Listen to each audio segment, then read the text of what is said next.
Et là, enfin, nous allons rentrer dans la troisième partie, donc dans le fameux troisième ciel.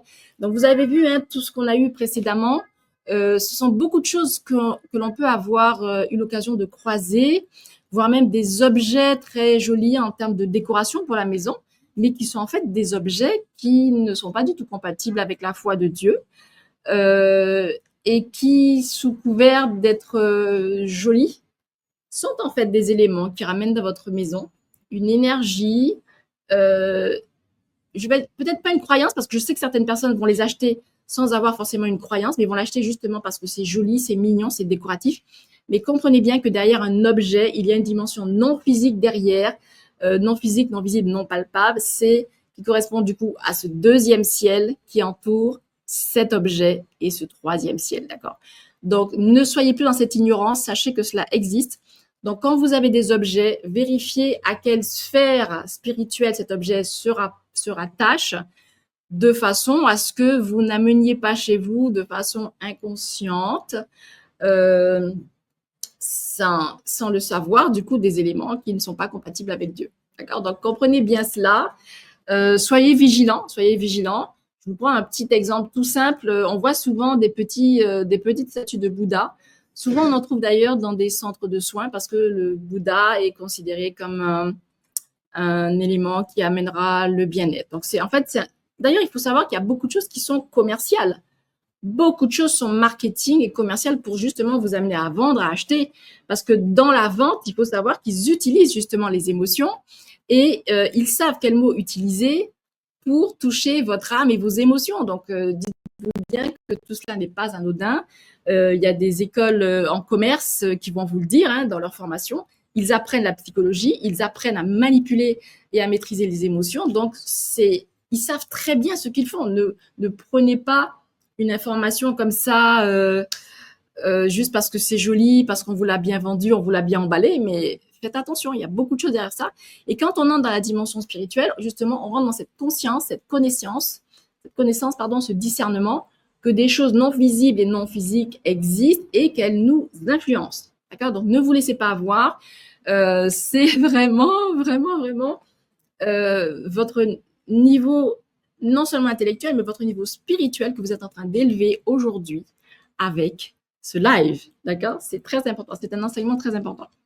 Donc là, maintenant, nous allons parler de ce troisième ciel, ce ciel justement auquel tout le monde aspire, que je suis convaincue que beaucoup de personnes cherchent à être dans ce ciel, cherchent à être en connexion avec Dieu, mais en réalité, ils ont cette espèce de sphère intermédiaire là qui va les ralentir, les retenir et en fait les bloquer. Donc sans le savoir, ils vont se dire ouais, mais moi j'ai été vers Dieu, mais sauf qu'entre-temps, vous êtes resté bloqué dans une espèce de sphère là, cette cloche de mensonge, de tromperie et d'égarement. Okay. Donc, comment définir justement le monde céleste, le monde avec le Christ? C'est là qu'on va Alors, on va revenir. Hop. Voilà, voilà. Alors, le troisième ciel, donc c'est le royaume céleste de Dieu.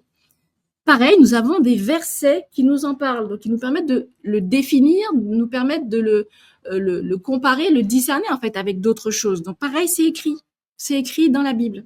Donc là, on va le retrouver dans le psaume 103, verset 19 où on nous dit l'Éternel a établi son trône dans les cieux et son règne domine sur toute chose.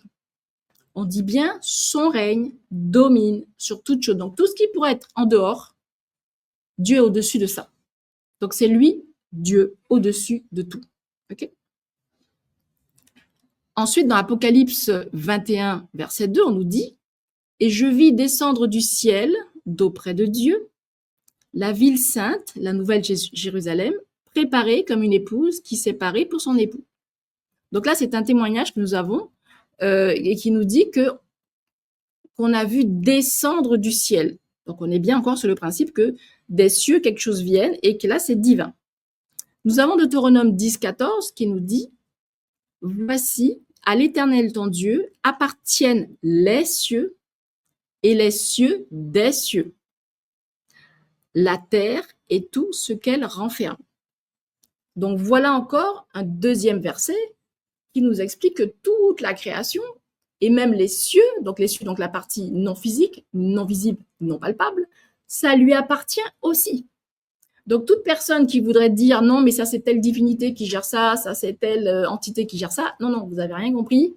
C'est pas comme ça que ça se passe. C'est pas eux qui l'ont créé. Il y a quelqu'un au-dessus. Ok, donc, ce n'est pas le Dieu suprême. Si jamais vous le cherchez, c'est Dieu qui a créé les cieux.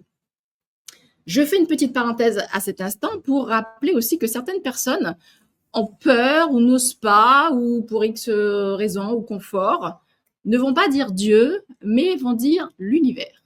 Je pense que vous avez dû en croiser autour de vous, peut-être que vous-même vous le dites. Posez-vous la question, pourquoi vous n'aimez pas dire Dieu? Qu'est-ce qui vous dérange? Qu'est-ce qui vous fait peur dans ce mot? Alors qu'en fait, Dieu, je le dis en français, bien entendu, parce que nous sommes dans un live français, le mot Dieu désigne celui qui a créé toute chose. On vient de voir plusieurs versets qui en parlent, et on voit même qu'il a créé les cieux. Il a créé les luminaires. Rappelez-vous, les luminaires, c'est ce qu'on définit à travers les astres, les étoiles, le ciel, l'univers. Donc l'univers, c'est l'ensemble des étoiles et des planètes. Donc comment pouvez-vous dire que l'univers là-haut va vous aider, va vous envoyer de l'énergie, de la force, vous a aidé, vous a protégé, alors que vous parlez d'un élément construit par Dieu, le Créateur. Donc, arrêtez ce discours, ce langage erroné par manque de connaissances. Là, je pense qu'avec ce live, vous avez des bonnes raisons de mieux comprendre les choses et d'utiliser le bon vocabulaire, à savoir Dieu qui a créé l'univers. Donc, si quelqu'un doit être honoré, glorifié, c'est Dieu et non pas l'univers, qui est une réalisation de Dieu. Il n'est pas Dieu, c'est une réalisation. Donc certes, vous pouvez dire merci Seigneur pour les plantes, les arbres, l'espace dans lequel je vis, qui est beau et magnifique, qui me permet d'exister. Merci pour cela, ok, il n'y a pas de souci. Mais ne le considérez pas comme un Dieu, parce que là, vous êtes en train de faire une énorme confusion. C'est une erreur que vous êtes en train de faire, et erreur qui peut vous amener très très loin dans des bases astrales. Donc, continuons avec ces versets. Donc, nous avons aussi, alors on a vu donc ces 3 versets, nous en avons d'autres. Donc, il faut comprendre en fait que donc, le 3e ciel, c'est le royaume de Dieu, c'est le royaume de gloire divin, car il est constitué de l'amour divin de notre éternel Dieu. C'est un royaume de perfection, de paix, de communion inébranlable, de beauté, de joie. Et c'est là où les élus, les appelés et tous ceux qui mettent leur foi en Dieu vont accéder. D'accord? Et c'est justement sur terre, c'est notre cheminement d'aller justement, de nous laver, nous purifier, grandir, améliorer nos connaissances pour atteindre justement et retrouver ce royaume divin et céleste. Donc comprenez bien que c'est un parcours, c'est même pas quelque chose qui se fait du jour au lendemain parce que nous avons vécu précédemment dans l'ignorance, dans le péché, dans l'égarement, et il est temps aujourd'hui de retrouver le chemin de Dieu avec ses vérités, ses paroles, ses enseignements. Nous avons dans l'Apocalypse 11-19, pareil, qui nous dit « Et le temple de Dieu dans les cieux fut ouvert, et l'arche de son alliance apparut dans son temple. » Donc on revient encore sur le principe que le temple de Dieu est dans le ciel, et son arche aussi, qui est apparue dans le temple. Nous avons 2 Corinthiens 12-2 qui nous dit aussi, ça c'était un témoignage, « Je connais un homme en Christ qui fut, il y a ravi jusqu'au 3e ciel et fut enlevé dans le paradis. » Donc là aussi, on retrouve dans ce verset de la Bible quelqu'un qui nous témoigne du 3e ciel. C'est là où se trouve Dieu. C'est la place suprême. Et c'est là où il nous invite à venir, à le retrouver en fait. Donc, qu'est-ce qu'on va retrouver dans ce monde céleste, de ce monde divin? On va retrouver le Dieu unique, créateur de toutes choses, Jésus-Christ, Saint Michel Archange, les légions d'anges célestes qui appartiennent à Dieu. Rappelez-vous, Lucifer était parti avec un tiers des anges. Donc les 2 tiers, ils sont là avec Dieu toujours. Nous avons l'armée royale et céleste, le royaume céleste et l'Esprit Saint. Donc, je ne l'ai pas noté là, c'est une petite erreur, mais il y a aussi l'Esprit Saint, c'est l'Esprit de Dieu. Il est présent là. Et le Christ est placé à la droite du Père, dans son royaume céleste. Petite information, nous sommes actuellement au mois d'avril et très bientôt, nous allons fêter Pâques. Et Pâques, justement, c'est quoi? c'est justement la commémoration du Christ qui a été crucifié, qui est mort sur la croix pour nos péchés, et le troisième jour est ressuscité, qui a passé du temps avec ses apôtres pour leur laisser les dernières instructions, je vous fais la version courte, et qui ensuite a été enlevé et remonté aux cieux. Et en fait, il est remonté au troisième ciel, où il est assis à la droite du Père. Donc, à travers l'événement de Pâques que nous allons vivre prochainement, lorsque nous allons voir le principe que le Christ est ressuscité et qu'il est remonté aux cieux, eh bien, ça va symboliser que le Christ est reparti dans son royaume. Et c'est là où plus tard, parce que le Christ nous dit bien, il faut qu'il reparte dans ce royaume pour ensuite venir à nous, le Paraclète, c'est-à-dire 40 jours plus tard, c'est-à-dire à la Pentecôte, c'est-à-dire l'Esprit Saint, l'Esprit de Dieu. Mais ça, c'est un autre sujet, on en reparlera plus tard. C'était juste une petite parenthèse.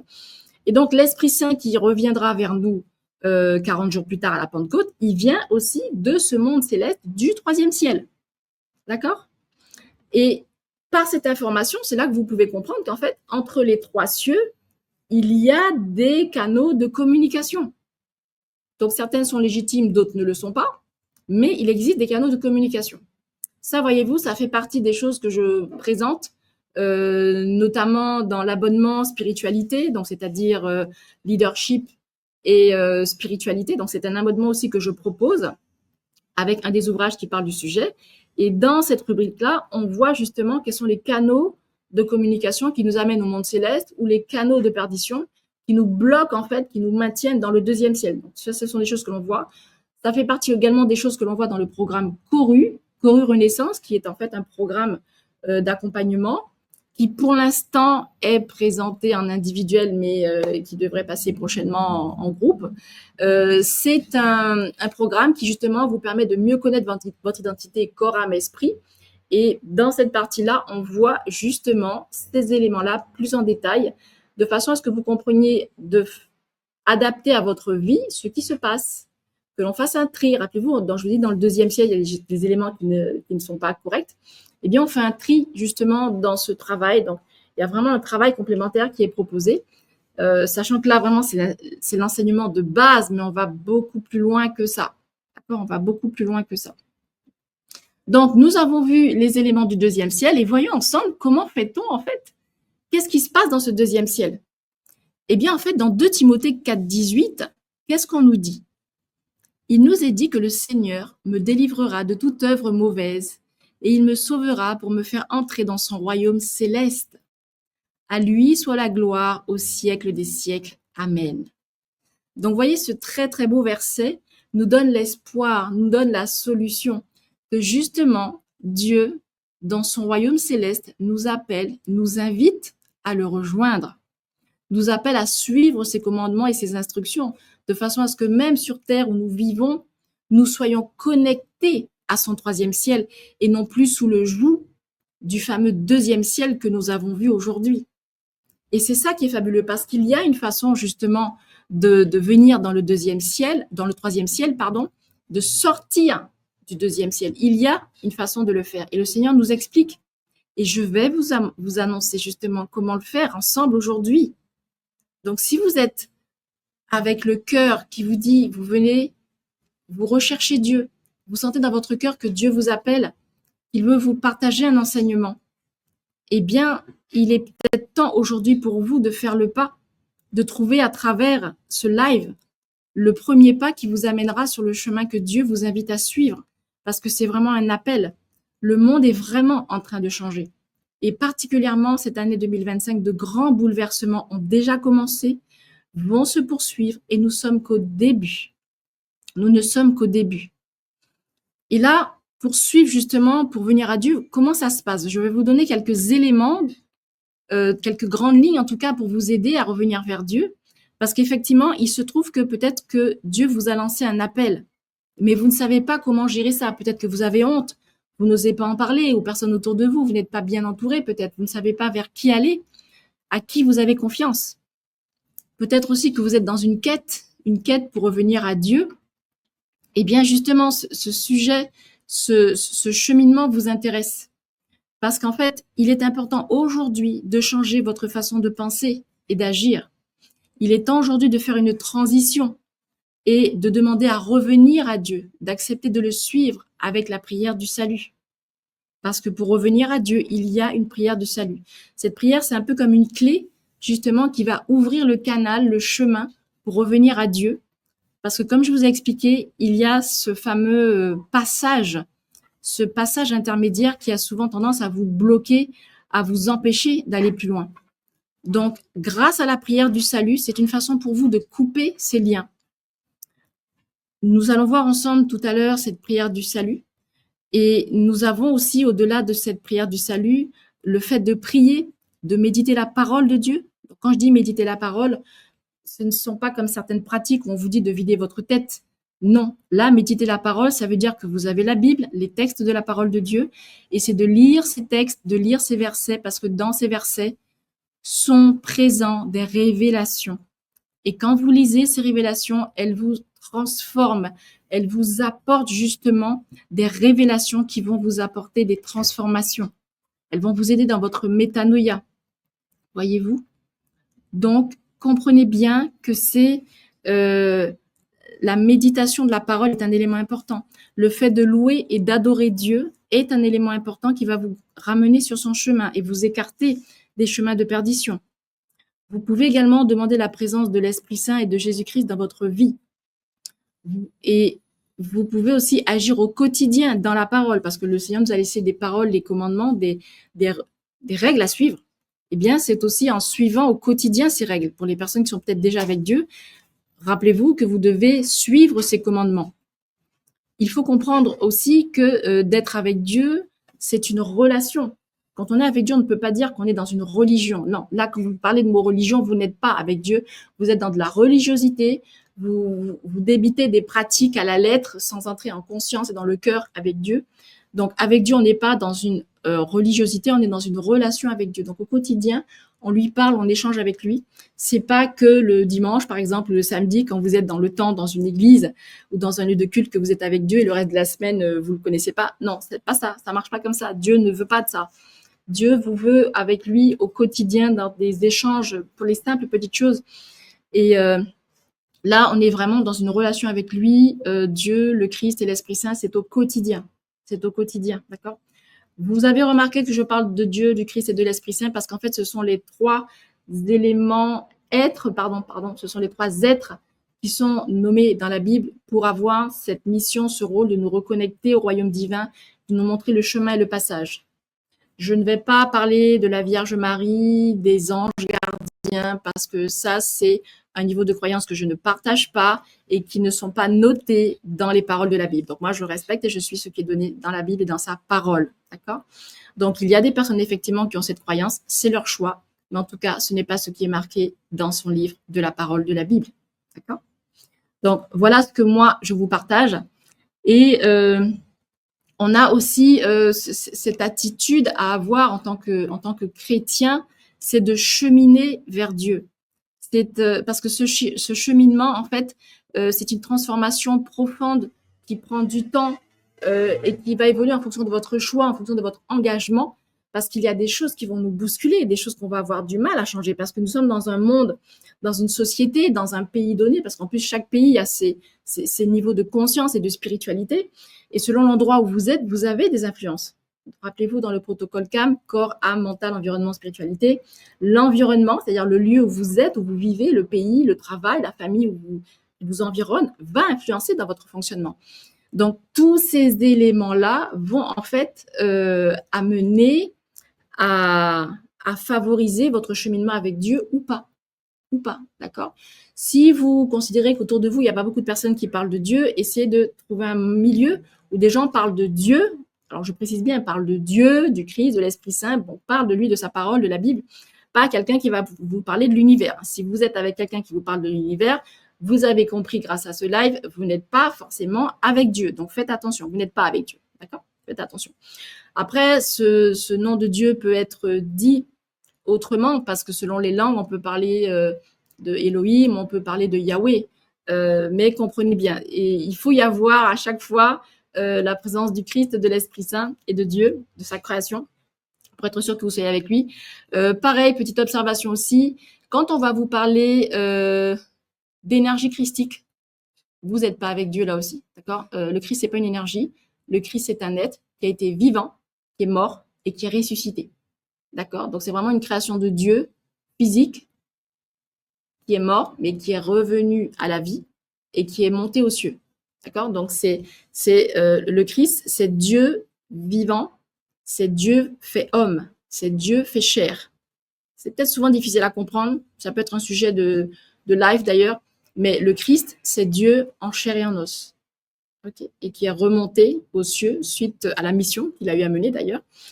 Et donc, comprenez bien, quand on va vous parler d'énergie christique, vous n'êtes pas avec Dieu, vous êtes juste avec une dénomination d'une entité du deuxième ciel. Maintenant, je pense que vous avez compris. On est d'accord? Donc voilà, soyez conscients de ça. En tout cas, j'espère que ces éléments-là vous auront aidé à mieux comprendre les choses. Là, comme je vous en ai parlé tout à l'heure, il y a la fameuse prière du salut. Pareil, prière du salut que vous pouvez retrouver dans le livre.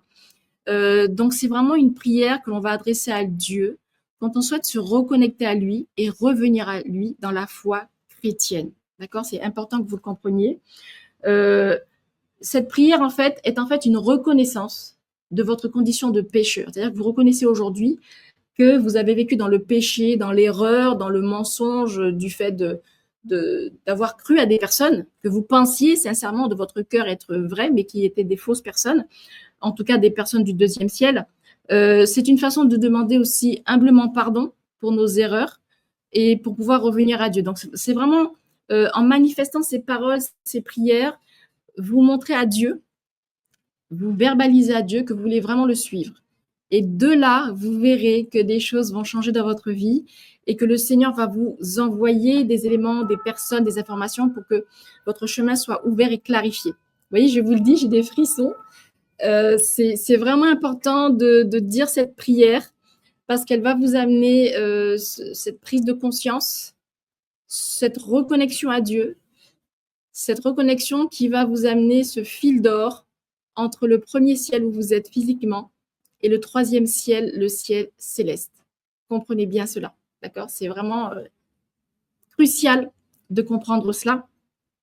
Et que vous croyez que Jésus-Christ a été envoyé par Dieu, que Jésus-Christ est Dieu fait homme, fait chair, venu sur la terre pour nous apporter ses enseignements et pour nous remontrer le chemin pour revenir à Dieu. Parce que le Christ nous dit, je suis le chemin, la vérité et la vie. Le chemin qui nous ramène à Dieu, la vérité par rapport aux mensonges du malin et du deuxième ciel, et la vie, parce qu'il est passé par la mort, il est revenu à la vie. Okay, et donc, il nous ramène la vie. C'est l'être divin qui représente la vie. D'accord? Contrairement à un autre être qui représente le destructeur. Okay, donc, Jésus-Christ, c'est le chemin, la vérité et la vie. Et à travers cette prière du salut, vous reconnaissez que c'est lui, la représentation de Dieu faite chair, qui est venu nous sauver, nous ramener à lui et le suivre pour aller vers son chemin. Donc, voilà le principe de cette prière du salut, qui est, je vais dire, le premier pas qui ouvre concrètement ce lien qui va vous ramener vers Dieu, en sachant, je vous dis, que ce n'est que le point de départ, parce que c'est un cheminement que vous avez à passer. Nous verrons par la suite les autres étapes que vous aurez à franchir, mais déjà, c'est le premier pas à franchir, et je vous invite vraiment, vraiment à franchir ce pas. Donc, chers amis, si vous êtes d'accord, si vous êtes dans ce cheminement pour revenir à Dieu, pour répondre à son appel, si vous êtes dans cette quête et que vous voulez vraiment avoir retrouvé ce chemin, ce fil d'or, je vous invite à dire avec moi cette prière, à la répéter. Si vous êtes en replay, je vous inviterai à la dire aussi personnellement, de façon à ce que vous puissiez vous reconnecter à Dieu. Et vraiment, dans ce live aujourd'hui, le Seigneur m'avait invité à vous proposer cette prière. Faites-le avec beaucoup d'humilité, soyez avec le cœur ouvert pour dire cette prière et vraiment mettez-vous au pied de la croix, au pied de Dieu pour lui transmettre cette prière. C'est une prière qui doit venir du cœur avec beaucoup d'humilité.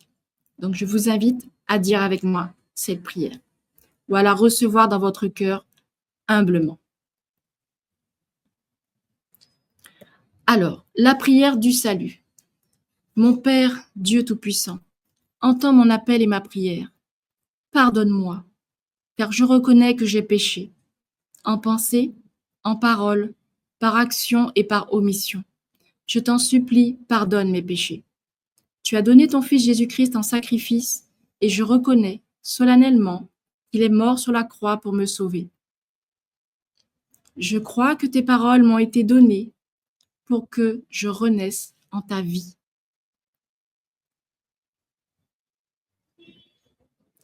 Au nom de ton Fils Jésus-Christ, je remets ma vie entre tes mains, afin que tu sois le bâtisseur de ma nouvelle destinée divine en Jésus-Christ. Gloire et louange à toi, Seigneur. Reçois toute ma gratitude pour m'avoir restauré. Reçois toute ma reconnaissance pour m'avoir sauvé et justifié. Au nom de ton Fils Jésus-Christ, que ton amour soit manifesté en moi. Amen, amen, amen. Voilà, chers amis, cette prière du salut que je voulais vous partager aujourd'hui. Prière que vous pouvez retrouver dans le livre. Je crois que c'est à la page 238, quelque chose comme ça.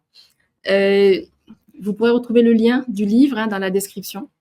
Et vraiment, merci au Seigneur d'avoir permis ce live aujourd'hui parce que son contenu était très important pour aider beaucoup de personnes qui sont en fait dans des formes de confusion et de façon à ce que ça puisse vous aider vraiment à retrouver le chemin de la vérité à travers Jésus-Christ, à travers ses paroles, et que le Seigneur puisse vous compter parmi ces nouvelles âmes qu'il a ramenées à lui, qu'il a libérées et qui vont suivre maintenant son chemin pour le suivre dans son royaume. Eh bien, voilà, chers amis, pour ce live aujourd'hui. J'espère qu'il vous a nourri, rempli, édifié, libéré à Dieu. Et c'est vraiment le vœu le plus cher que je partage avec vous. Donc, soyez bénis pour cette semaine qui arrive. Je vous fais juste un petit rappel, car vous allez pouvoir retrouver cet ouvrage que j'ai réalisé sur Amazon. Vous pourrez retrouver le livret de prière du professionnel notamment. Ça, c'est à travers les abonnements que je propose au niveau de l'académie. Pareil, vous allez retrouver dans la description les liens. Donc, c'est un ouvrage que vous pouvez acheter ponctuellement pour le petit livret de prière qui vous donne les bases, comment revenir à Dieu, quelles sont les erreurs à ne pas faire, qu'est-ce qui vous éloigne de Dieu, qu'est-ce que Dieu attend de nous. Donc, soit vous pouvez l'acheter ponctuellement, donc c'est 16 € et vous allez pouvoir trouver, lorsque vous allez l'acheter, un mois d'abonnement, ou sinon, vous pouvez y accéder sous forme d'abonnement sur un an. Et là, vous allez pouvoir bénéficier de replays, de live, parce qu'il y a des replays spécifiques que je vais mettre dans cet abonnement-là, d'informations, de sélections spécifiques qui vont remplir et nourrir cet abonnement qui est dédié en fait au leadership et à la spiritualité. Et voilà, j'espère que ces ouvrages vont pouvoir vous aider, que ces abonnements vont pouvoir vous aider dans votre cheminement. En tout cas, ne restez pas seul, rejoignez cette académie ou rejoignez des personnes qui ont la foi en Dieu. Et écoutez, voilà, je suis ravie d'avoir fait avec vous ce live aujourd'hui. Je vous souhaite une très bonne fin de journée ou une bonne soirée pour ceux qui sont en fait sur la métropole, parce qu'ici on est en Guadeloupe, il fait très beau et chaud, nous sommes dans l'après-midi. Nous sommes le matin, nous sommes encore le matin. Et juste un petit rappel, donc je vous ai dit que vous aviez différents abonnements que vous pourrez retrouver sur l'académie.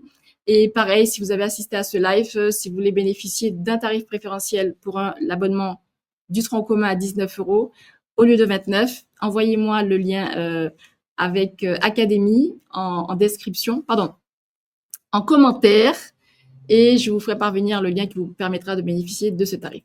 Donc voilà, chers amis, bonne fin de journée à vous tous et à vous toutes. Soyez bénis et n'hésitez pas à revoir ce live parce que vous allez avoir pas mal d'éléments, donc sous forme de replay. Et du coup, j'ai un peu du mal à vous laisser là. Soyez bénis. Je vous souhaite un très très bon week-end et à la semaine prochaine pour la suite.